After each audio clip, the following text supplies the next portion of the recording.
to welcome you to Shirley's Biblical Kitchen. We're going to be making some old-fashioned meatloaf today. I like meatloaf, and I make it, well, I don't make it all the time, but every month or so I'll make up a batch of meatloaf.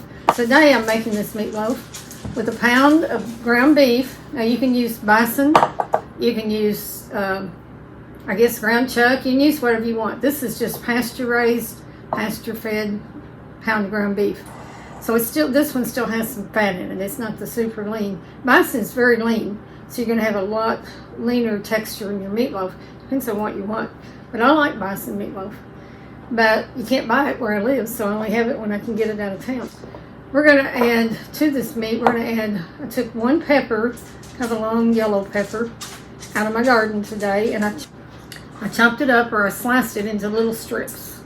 So you can kind of see these are little matchsticks kind of. And I'm going to just cut them thin, in little pieces. You can use any pepper that you want to use. I just got this from the garden. I like them fresh when they're growing. But you can use a bell pepper, a red pepper, a yellow pepper, just whatever peppers you have that you want to use. Any of them will be fine. We're going to saute our peppers and onions. And I've got a small onion cut up. And we'll add that in there too. I just took a sort of a medium, actually, sized onion, chopped it up in little bitty dices. So we'll add that. I like a lot of onion and pepper in my meatloaf. If you don't like them, you can leave those out. You could use dried onions and peppers, but I dehydrate them a lot. I do have a lot of dehydrated peppers and onions. And if you use those, you just rehydrate them and then saute them. But I had fresh today out of the garden, so I like that, obviously, the best. Fresh is best. We'll let that saute, and then we're going to add a little bit of minced garlic. And I've got one clove here. The onion and peppers get sauteed a little bit, we'll add our garlic, because we know garlic will burn, so we don't want to add it too soon. Also to this meat, we're going to add a half a cup. You can use tomato sauce, chili sauce. I'm using my homemade ketchup. And you can go to biblicalbaking.net, my website, and get that recipe. I made this the other day for a different dish. And it made about 1.5 pints. So I decided I'd go ahead and use it in my meatloaf today because obviously it won't keep forever. It will, since it's freshly made. You can freeze it. I still have a pint left. I'll probably divide this up in little bags and freeze it in maybe half cup portions or something like that. But this stuff is so delicious. Start making your own ketchup. You won't go back to buying ketchup. We're going to add an egg.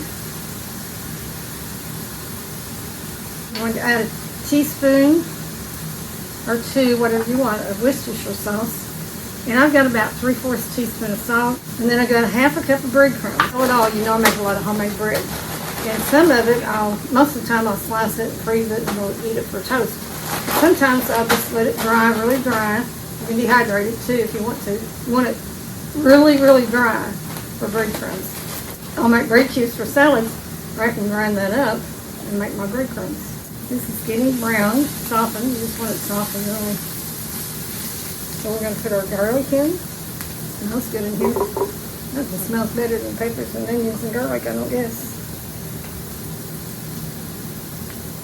When we were kids growing up, my mother made meatloaf, and I think most people did back then, but we probably had it at least every week or two. And when you're feeding a big family, meatloaf goes a long way. I'll mix this a little bit. We'll add our pepper and onion. People mix it by hand, and I will get my hands in here in a little bit, but I like to mix it a little bit first and get that egg mixed in, just because I don't want my hands in all that. And I will wear gloves, because when I'm smashing up meat like that, I'm going to wear my gloves. Getting brown. I don't want anything to burn. It's softened, so we're going to turn that off.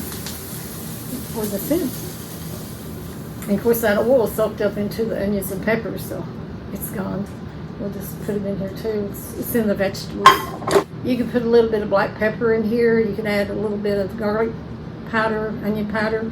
But since we already have our onions and peppers in here, I'm not going to add any of that, but you certainly could. Oven's on 350 and it's heated. And I'm going to cook this with 1 pound in my about, I don't know, this may be an 8-inch iron skillet. I'm going to spray it with some oil. I keep oil in a bottle because I don't like to use the spray kind too much. So I just use my avocado oil in a bottle. You could put parchment paper in here if you wanted to, so you can prevent further sticking. But it should be okay with the oil in it. Now I will mix this up. You don't want to over mix, but you do want to mix. You want your meat to come together. Oh, it's coming off. You want your meat to come together, but you don't want to just mix it up too much. Some people use a mixer to do this, but I think that overworks it. Just do it by hand, just gently, until everything's mixed together. It looks about right to me. We're going to turn this out into a pan. You can put any kind of sauce. You can take a tomato sauce and probably add a little bit of brown sugar, whatever you want to make a homemade sauce. Or you could use, like I'm going to do, I just want my homemade ketchup. Ketchup works great. This sauce is so good. I'm just going to layer it on the top.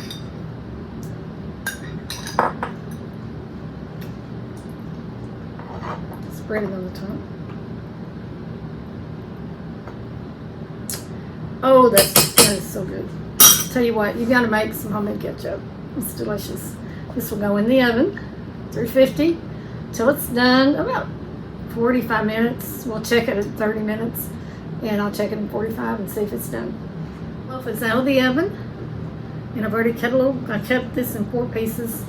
Got 1 piece on my plate. And I did cook some potatoes, stewed potatoes. I just steamed them, put a little salt, pepper, and butter on them. And I cooked some green beans. I like green beans and potatoes with meatloaf.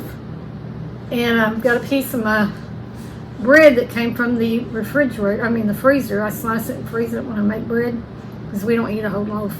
So I've always got breadcrumbs, bread cubes, sliced bread, and I toast it because once you freeze it, it's going to get a little dry to just heat up. You can heat it up, people do, but I just like mine toasted. I guess I like toast. Take a bite of meatloaf.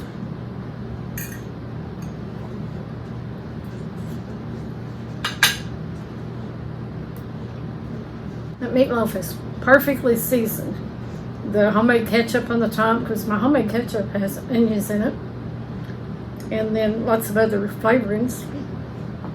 The seasoning in the meatloaf is just perfect for us. I hope you'll give this meatloaf a try. I think you'll really, really like it. Your family will like it. It can be a weekly staple. We'll see you on the next video.